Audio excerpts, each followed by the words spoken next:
नमस्कार, आप देख रहे हैं जगदूत राष्ट्रीय हिंदी समाचार पत्र का चैनल जगदूत न्यूज। जगदूत न्यूज में आपका स्वागत है। देखिए ठुट्ठी मोहनपुर चौथम से अमन कुमार और रमेश कुमार सिंह की रिपोर्ट। तमाम सवालों को लेकर खगड़िया कलेक्टर के सामने 27 सितंबर को विशाल प्रदर्शन करेंगे। प्रदर्शन 10,000 का प्रदर्शन, ये न 1000, 2000, 5000 तक।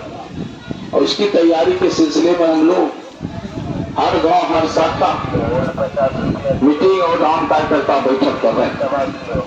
जनता को जन समस्याओं से अवगत कराते हुए इस प्रदर्शन में भाग लेने का अपील कर रहे हैं। मित्रों, आप तमाम लोग जानते हैं अभी अभी लोकसभा चुनाव संपन्न हुआ। आप लोगों ने भी वोट दिया होगा। बिहार में खगड़िया लोकसभा में भी एक तरफ एनडीए गठबंधन और दूसरे तरफ इंडिया गठबंधन के उम्मीदवार थे और खगड़िया लोकसभा क्षेत्र में एनडीए गठबंधन की जीत हुई, इंडिया गठबंधन की हार हुई। लेकिन मोदी सरकार ने जो चुनाव प्रचार के सिलसिले में जो कहा था इस बार 400 पार, प्रचार में यही कहते थे मोदी जी 14 से कम सरकार बना है, लेकिन इस बार 400 से ज्यादा सांसद हमारा जीत कर लोकसभा के अंदर जाएगा लगातार। लेकिन साथियों, जो चुनाव हुए परिणाम सामने आए, इस बार हिंदुस्तान की जनता ने मोदी को सबक सिखाने का काम किया। ऐसा सबक 2014 का चुनाव हो या 2019 का चुनाव, दोनों चुनाव में हिंदुस्तान की जनता ने भारतीय जनता पार्टी को स्पष्ट बहुमत दिया था। भले एनडीए के समर्थन से सरकार बनाए, लेकिन भारतीय जनता पार्टी को स्पष्ट बहुमत मिला था। लेकिन इस बार जो लोकसभा का चुनाव परिणाम सामने आया, इस बार हिंदुस्तान की जनता ने भाजपा को बहुमत नहीं दिया, एनडीए को बहुमत दिया, और वो भी मामूली बहुमत। अगर आज के डेट में चंद्रबाबू नायडू जो आंध्र प्रदेश के मुख्यमंत्री हैं, बिहार के मुख्यमंत्री नीतीश कुमार थोड़ा सा भी अगर बाया बाया कर देंगे तो अभी 1 मिनट में हिंदुस्तान की सरकार खत्म हो जाएगी, गिर जाएगी। मोदी प्रधानमंत्री पद से त्याग पत्र देना पड़ जाएगा। बहुमत बहुत ज्यादा फासला से लोकसभा की सरकार नहीं चल रही, साधारण बहुमत से इस बार जैसे ये सरकार चलाने का काम कर रहे हैं। और दूसरे तरफ जो लोकसभा के अंदर मनमाने तरीके से मोदी सरकार मनमाना कानून पास करने का काम कर रहे थे, इस बार उस पर लगाम लग गया। इस बार जैसे एक मजबूत विपक्ष चुनकर लोकसभा के अंदर गया, मजबूत विपक्ष, ज्यादा संख्या में इस बार विपक्षी सांसद लोकसभा के अंदर मौजूद है, जो इस सरकार की जनविरोधी हर मुद्दे पर लोकसभा के अंदर सरकार को घेरने का काम करते हैं।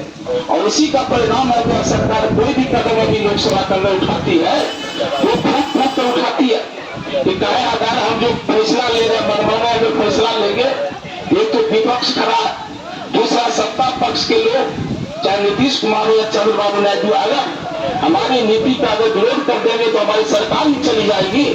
इसलिए उस रूप से वो जो है सो कदम उठाने का काम नहीं कर रहे। साथियों, 11 साल से आज मोदी की सरकार देश में चल रही है।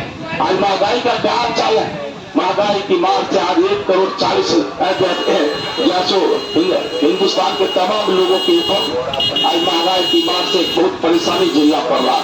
सारे खाद्य पदार्थ, सारे चीजों के दाम, यहाँ तक आलू प्याज से लेकर के कपड़ा से लेकर के तेल और तमाम सामानों के दाम आज आसमान पर चले गए। लेकिन यह सरकार महंगाई घटाने के लिए, महंगाई नियंत्रित करने में विफल साबित हो रही। टीवी पर तो चर्चा भी नहीं होता महंगाई का।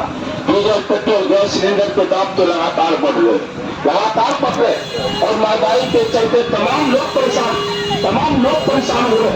लेकिन इस सरकार को महंगाई रोकने का कोई कार्यक्रम नहीं है। बेरोजगारों का हालचाल खराब है, बेरोजगारों का हालचाल खराब है। इसलिए आज उसको रोजगार दूर तक दिखाई नहीं दे रहा। कहा आप बीए और एमए का डिग्री दिलाकर अपने बच्चे को अच्छी शिक्षा देने का काम किए, टेक्निकल डिग्री दिलवाने का काम किए, लेकिन आज उसको रोजगार कहीं दिखाई नहीं दे रहा। जो आवेदन भरता है, जो फॉर्म भरता है नौकरी के लिए, वो अभी प्रश्न परीक्षा देता, लेकिन प्रश्न पत्र लीक हो जाता। तरह का परीक्षाएं लेता, बहुत दूर सेंटर देता, 2,000 किलोमीटर जो सेंटर देता है, इसके चलते आज रोजगार का बहुत बड़ा समस्या हमारे देश के अंदर। और यही सरकार कहा था कि हमारी सरकार बनेगी 2014 में हम 2 करोड़ लोगों को रोजगार देने का काम करेंगे, 2 करोड़ लोगों को रोजगार। लेकिन साथियों दुर्भाग्य है, ये लाख लोगों को भी रोजगार नहीं दे रहे। आज हमारे नौजवान बहुत तरह के हाथ में नौजवान को देखते हैं वो दौड़ लगाता कि हम आर्मी का बहाली में जाएंगे, हम जहाँ से वायुसेना की बहाली में जाएंगे, थल सेना की बहाली में जाएंगे। साथियों आर्मी का नौकरी या जो है सो सैनिक का नौकरी जो है सो कोई बड़े पैसे वाले का बच्चा नहीं करता, या नेता या MP का बेटा नहीं करता, बड़का पूंजीपति का बच्चा नौकरी नहीं करता। करता कौन है? तो किसान का बच्चा या मजदूर का बच्चा। और आज सरकार क्या किया पता है? ये मोदी सरकार के जो पिछले जो कानून था, जो सेना बहाली के नियम कानून को ही रद्द हटा दिया और उसके जगह अग्निपथ योजना बनाने का काम किया। अग्निपथ योजना मात्र 4 साल की नौकरी, अब समझ लीजिए 6 महीना उसका ट्रेनिंग में जाएगा, 3.5 साल का नौकरी होगा।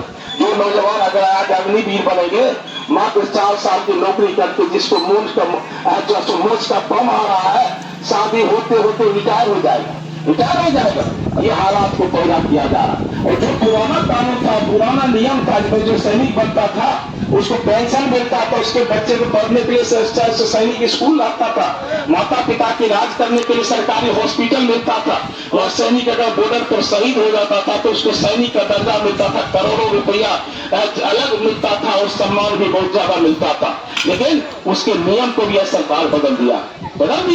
आज किसानों के फसल का लाभकारी कीमत दिलाने में यह सरकार विफल साबित हो रही।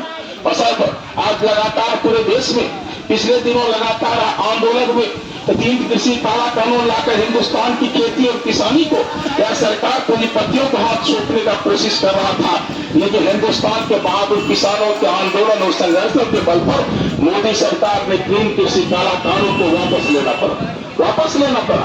आज आप मकई का उत्पादन करते हैं, आप गेहूं का उत्पादन करते हैं, आप धान का उत्पादन करते हैं, और जब आप उत्पादन करके चूंकि आप कर्जा लेकर के आप खेती करते हैं, जब घर में अनाज आता है भाव में चूंकि आपको कर्ज से दबे रहते हैं किसान, लेकिन औने भाव में उसको बेचना पड़ जाता है। जब आपके घर से अनाज चला जाता है पूंजीपति या बिचौलिया का हक, तब सरकार समर्थन मूल्य घोषित करता है, और ऊंचे दाम पर वह बिचौलिया या पूंजीपति जो आपका अनाज खरीदता है वह सरकार को देता है, वह उसके माध्यम से अनाज खरीद लेता। किसानों को कोई लाभ नहीं मिलता। अब आ रहा रबी का समय खेती का, और रबी के समय में खाद बीज का समस्या पैदा होगा। हर साल खेती के समय किसानों को ब्लैक के रेट पर जो है उसको DAP यूरिया खाद खरीदना पड़ता है। इसके पीछे क्या कारण है? सरकार के द्वारा जो खाद आवंटित किया जाता है बिहार को, उसमें कटौती कर देता है। बिहार या खगड़िया जिला में जितना खाद खर्च करते हैं किसान, उससे कम खाद का आवंटन होता है, जिसके चलते स्कार्सिटी पैदा होता है।